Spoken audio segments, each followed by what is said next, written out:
Yeah, so when David him now try to get Uriah to go back home, to go spend time with him wife, basically for pass on him, film seed on Uriah jacket as we that term it. It never work.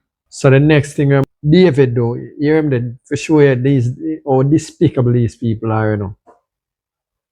When him not get him way for pass off the jacket on Uriah, him send him on the battlefield, give him own a letter with him own death sentence, and him get rid of Uriah, and therefore end up with Beersheba, who ultimately becomes the mother of Solomon.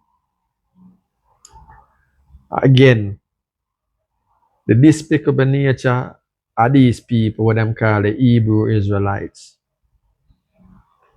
From the moment I read them biblical and I observe them characteristic is so much like modern colonizers, Europeans. Them not different. One and the same people them. So now, what baffle me the most, then again, it shouldn't baffle me, but sometimes it's like the ones and ones them with black skin where prefer to insert themselves in a book for their identity. This is the destruction what I and I people went through, you know. The colonization of I and I mind using that book here. Ones and ones refuse to be connected to Africa. They rather attach themselves to a book, to biblical characters, where their existence are questionable. Because when you start asking about David and Solomon and Moses and the whole of them, you know, appear supposition. Oh, the Exodus might have happened in this time frame or that time frame. Moses might have exist in this time frame. Joshua, a peer supposition, peer guess and spell. So there's nothing really too concrete. And if them do have something concrete, like the Merneptah stele, with them, for I and I, it look like them probably are jotting Israel in the Merneptah stele. To give them legitimacy. Because historically you can hardly find them. And like me said, but yet still, you have ones and ones with black skin attach themselves to these people and think of them special. There's nothing special about them in an I and I sight. They are despicable and evil. An evil set of people them. From them time to now, them not change. They don't change. No. And this is separate I and I as Rastafari from them. No. I and I attach I and I self to a reality. Ethiopia's Imperial Majesty Emperor Haile Selassie the first. And they say I and I connect and I self. So, ancient said the indomitable spirit of Ethiopia. The conquering lion, the man who, when all African nations have been divided up in them Berlin 1884-85 Berlin Conference, only Ethiopia alone remain indomitable. And the last resistance is none other than His Imperial Majesty who maintain and fought for the sovereignty of Ethiopia. The only next country in Africa, and nation Africa, is Liberia, and Liberia is really colonized by freed black Americans that returned to Liberia. So it really colonized by America, by Africans Americans who returned back to Liberia. Outside of that, I and I reality is Ethiopian, I and I attached to a real person. Where I and I declares I and I divine His Imperial Majesty Emperor Haile Selassie the first. Jah Rastafari. No. The first ones and ones who come up with this were insert black skinned people in this book here. Are Frank Cherry and William Sanders Crowley in the 19th century. Now, these ones read them Bible, and because of the oppression of slavery, the trauma of slavery, when them go into them book, them see similarities between I and the people what them call the Israelites, the Hebrew people, them especially when them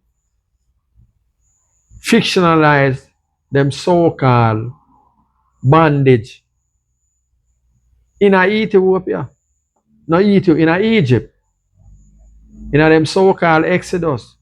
And I sure say the concept of slavery I go by the biblical account. And now the man will start out with slavery. By whom enslaved Canaan between them uncle Shem and Japheth. I will recognize that Canaan is black based on the geographical location again we assigned to Ham, which is Misraim, Cush, Put, Libya, Misraim are present day Egypt, and Cush is upper Egypt all the way up to modern day Ethiopia. Because modern day Ethiopia, the Egyptians declare them roots. Tamari. So these distortions, and the distortion come from the diabolical enterprise called the transatlantic slave trade that brought captives and turned captives into slaves. And they colonize their mind and the trauma. So when them find relation, or them try to draw a correlation to themselves and insert themselves in the Exodus story and the bondage of the Hebrew Israelites with them so-called 480-year bondage in Egypt, which I and I don't point out say the closest thing to an Exodus, a warfare with the Hyksos them. And them fully get exposed in the 17th and the 18th dynasty. But the 17th, because I think them are ruling in Egypt from both maybe the 12th to the 15th, and then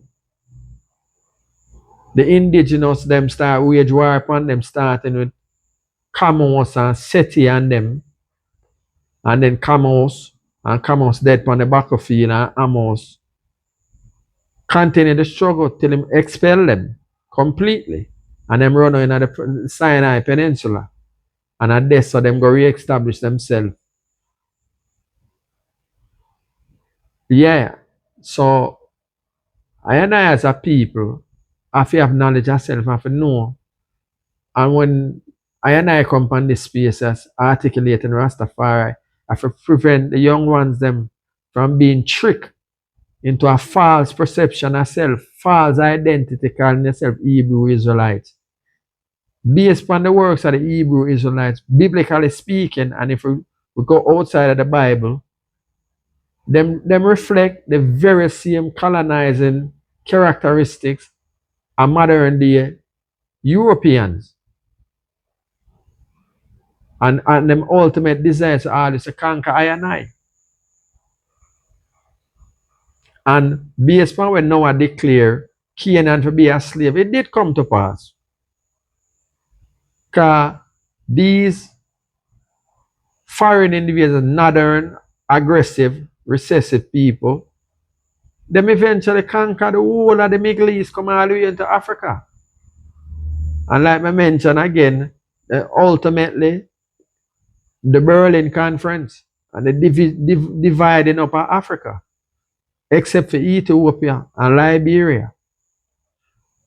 But I can't put Liberia on the colonization because, like I say, black Americans with the backing of America go in a Liberia and colonize it. So I make these sounds, because multiple videos I make, word sound. It's not so much about the Hebrew Israelites and them fallacy, It's for the young lions them. So they can know the story and know that these don't get caught up in these fallacies. It is a direct result of the transatlantic slave trade, the diabolical and the trauma where I people go through. And these are part of the coping mechanism because you don't want to identify with Africa. I'm telling you, Africa is nothing. Africa has contributed nothing to human development. And them indoctrinate and the images of Africa where them show you is always savage looking people, starving people. So we want to be identified with those kind of images. So naturally, some of them, William Crowdy, William Sanders Crowdy, and Frank Cherry and all of the rest of the ones that I follow them. It is, I guess, them find themselves empowered being identified with biblical characters, the children of Israel. And them go through all kind of ways to make this their reality. And because of their distortion now, it come with a whole heap of things. Because right now, their attitude, the Hebrew Israelites, the Moors, the indigenous movement we are going to, all of these things are put a threat to the reparation argument. Because if you declare you're a Hebrew Israelite, how you going to get reparation? You're indigenous, how you get reparation? When it's been established, say they went to Africa and out of that them come and brought captives over here and turned captives into slaves. And re-socialize them, engineer them, and erase their identity. This is what INI's Rastafari is up against, and INI is faced with these distorted ones. Distorted Africans, preferably INI refer to as an Ankh nation, we don't want to be identified, don't want to have nothing to do with the continent, the black continent. And even in the Bible, we see them quote scriptures where them use to disrespect so-called Africa, to make themselves feel special. But them are Hebrew Israelites. It's a fallacy. And it is questionable because archaeologically and historically, you barely can't really find them. Especially in the timeline where they want to put themselves. So I just Lego this word sound for sure ones and ones. And there's nothing special about these Hebrew Israelites biblically. And there's nothing special about them in a modern time. They are just a distortion, confusion. People who don't know who they are and willing to immerse themselves into biblical characters. And know them all over the place now are so confusion within the diaspora. And these are the things Rastafari for contend, and this is why I articulate Rastafari. So the ones that the young lions them can know them story, know who you are. And there's nothing like Rastafari, because Rastafari come from you. Birth out of the diabolical enterprise called the transatlantic slave trade. And again, that brought captives and turned captives into slaves. And I as the refusers refuse to accept their story and what they're trying to tell us and hold on to our roots, which is the Ankh Nation continent called Africa. And hence Rastafari, hence His Imperial Majesty Emperor Haile Selassie the first. Jah Rastafari and Empress Menin, I mother. We are not confused. We know who we are. And this is, like me say again, the black skin ones, them black skin traitors, black skin stumbling block. That is, is against the unification of I people. And these are the ones that I have to deal with first. And how we are going to deal with them? Knowledge of self. We have to articulate and show the viability of Rastafari and give historical references and show I why Rastafari is viable. Because I own. We don't need nothing more than that. All we have to do now is just unify. And this is why I say Rastafari's Caribbean African unity. Jah Rastafari without apology. Sealer.